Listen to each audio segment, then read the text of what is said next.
Last night after the initial test of my burner, I came back out after it quit raining. I couldn't sleep. So I had a little piece of steel, and I fired this thing up and was running it on used motor oil, and I managed to puddle it because I kind of walked off like I shouldn't have done, which I'm not going to do this time. So I managed to puddle it. So I want to turn this thing on again today. As you can see, I've got a nice big vacuum cleaner here on this. I need to dial in the airflow to it a bit better. We're going to see how hot it will get. And this forge, I actually use this forge to melt aluminum in, but I also forged some tools, occasionally turn it on the side like this. That's got homemade refractory in it, which is made of vermiculite, graphite, and silicon. And then it's all kind of held together with some of that hydrostatic cement. So it's mostly vermiculite. It's 75% vermiculite.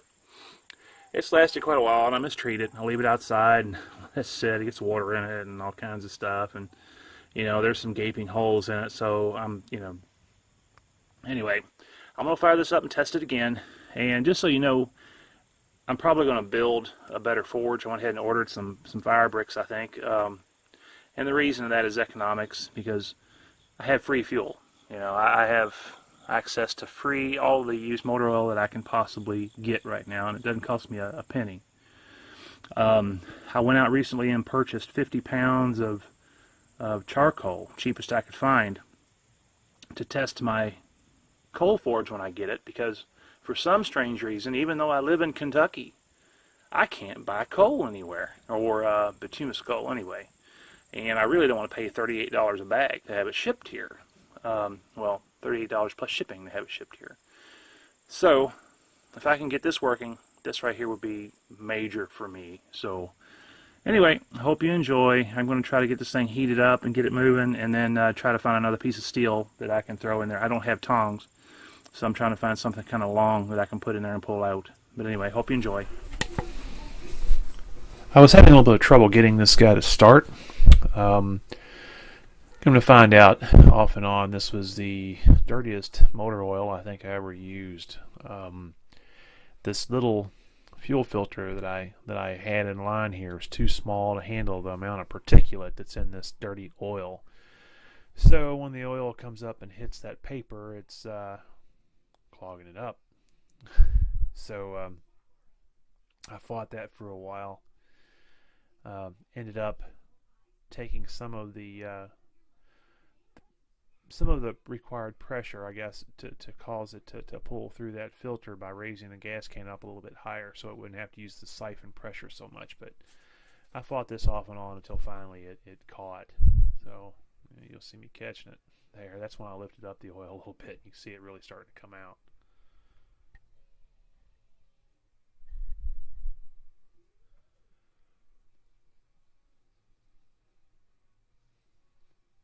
You also notice that you see smoke now coming out of this forge.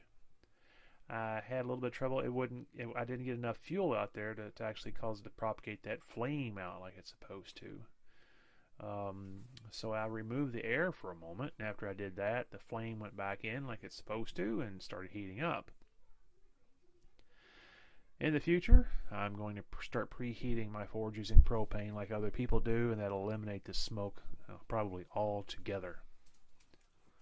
There it is. The flame went in there like it's supposed to.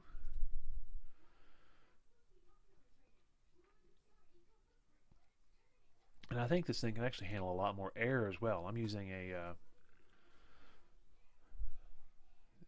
15 or 20 gallon shop vac for the air blower on this.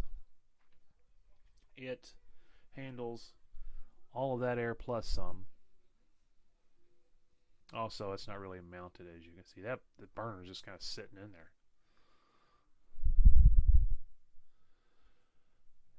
All in all, after watching the video, it took about 6 minutes for this thing to get up to heat, to really nice heat. While this was heating up, I was looking around for a piece of metal. I don't have tongs. Still don't have tongs. I've got to work on the set. So I was trying to find something long enough that I could get. I found a crowbar, because I've got a whole shed full of crowbars as I buy them every time I go to yard sales. So I went ahead and, threw one of those in there. Notice that the burner's on the back of the forge on this one. So I'm only sticking this crowbar in about, 8 inches in the front. When really, if you could stick it in the back, that would be where the heat is. So even at that, though, I was heating this metal up in about 7 minutes.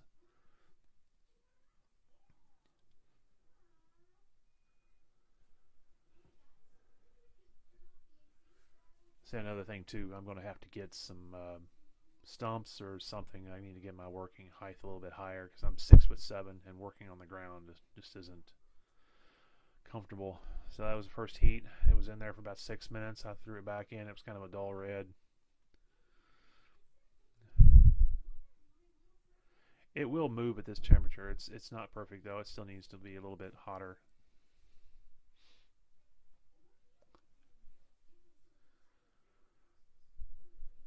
But while it's heating up, you see me sitting here waiting on it. It wasn't 15 minutes between heats. It was really fast, actually. Now, I'm doing this voiceover now because, quite frankly, it was so noisy that you couldn't hear me at all. So I decided to do the sound as a voiceover. But I'm just explaining that, the speed in which this thing is actually heating up. I'm trying to get it up to a workable temperature first, which that is right there. That's work temperature. And then I'm trying to get it up to forge welding temperature. Trust me, I have no doubts this will easily get forge temperature, because I can melt iron in this, which I did last night.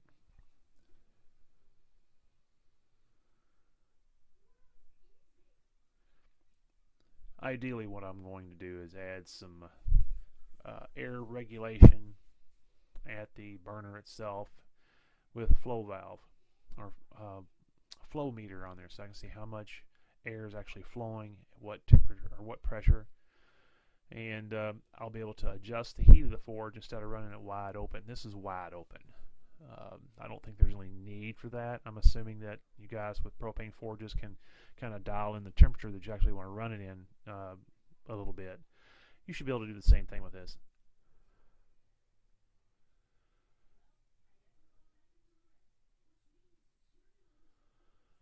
I'm putting it a little bit deeper in there. I wanted to get it up to a forge weld temperature. So you can see I actually jammed it up in there where I'm getting close to where that burner is in the back. But I really don't have to shove it in that deep. It just needs to stay in a little bit longer.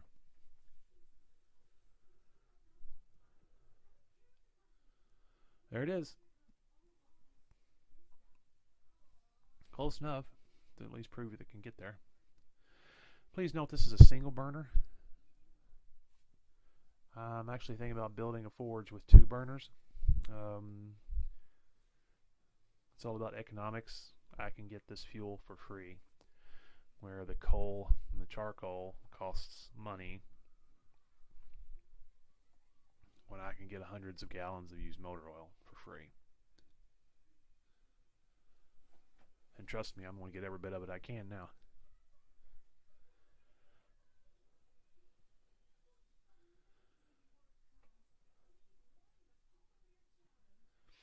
Keep in mind, the end product is I want a forge that can operate off of a 12-volt battery and a voltage or an inverter in an emergency situation. That's the long-term goal. So I do have to find an air compressor and a blower that will function at these reduced current.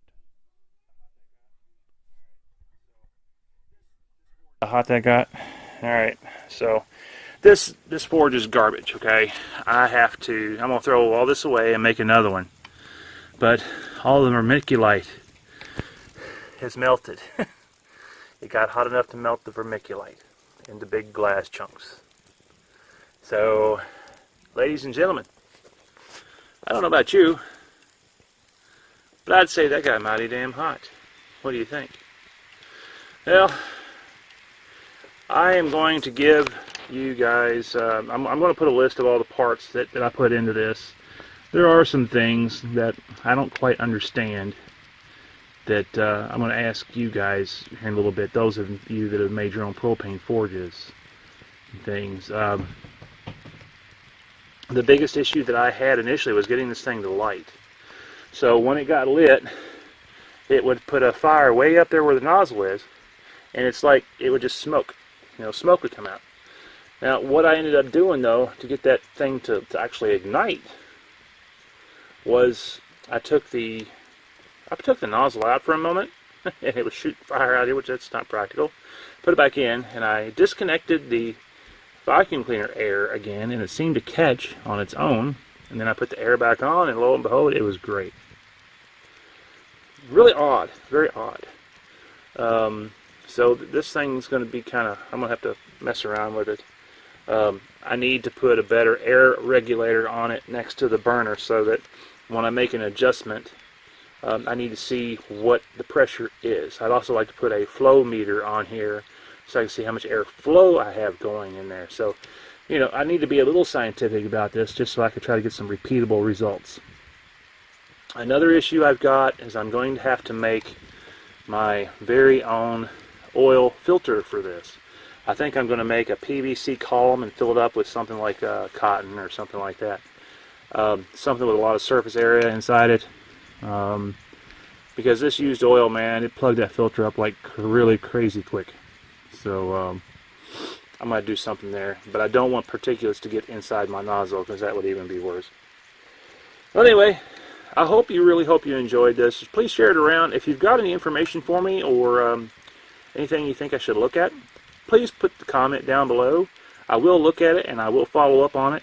I'd like to see this thing happen. I'm pretty excited about it, as you can tell. Anyway, happy forging, guys. Take care. Hey everyone, Sam here, Gordon Family Forge. I've had a successful test of my burner today. I've just come in, took a shower, and all that wonderful stuff. Giving a little bit of thought. You'll notice I understand now why people use propane to initially ignite these particular burners. One of the things I heard myself saying again and again is that this burner is not really a good one for indoor use or under a roof because of the amount of smoke that it produces when it fires up. There's not so much, shutting it down, it's just initially heating it up. But, thinking about it, if you had propane, once it's hot, it doesn't produce any smoke at all. So if you had propane on there, you run it for 5 minutes or something like that, and it switched over to the oil, and there shouldn't be any issue with smoke. And then shutting it down, it's not a problem at all. You got a hot forge, you turn the oil off, there's no smoke escapes at all. So in this instance, it would probably be a good under roof type forge burner. There's a couple other things in the design, but I think it's a good design. My the refractory in my forge is homemade. It's made from vermiculite and graphite and hydro cement mixed together. It's 75% vermiculite. I ran this thing today and it melted most of the vermiculite. It's a solid glass lining in this thing now. It's pretty cool, and it's all running down. So it's the forge got hotter than the vermiculite can handle. Heat up on that forge today, I didn't really. It's not a real technical. I'm going to say I'm thinking it got up to heat in 10 minutes, maybe less. I mean, it was wide open. So there is some variability in that. I had to play around with it some. And it seemed like it heated the metal. You know more about that than I. You can watch me working with this little crowbar. It's all I had at the time. Last night I went out and it puddled a piece of rebar that I put in there. So I mean, it melted it down and puddled it. So that's how hot it will get. It's quite hot. Is it perfect? No, it's not perfect.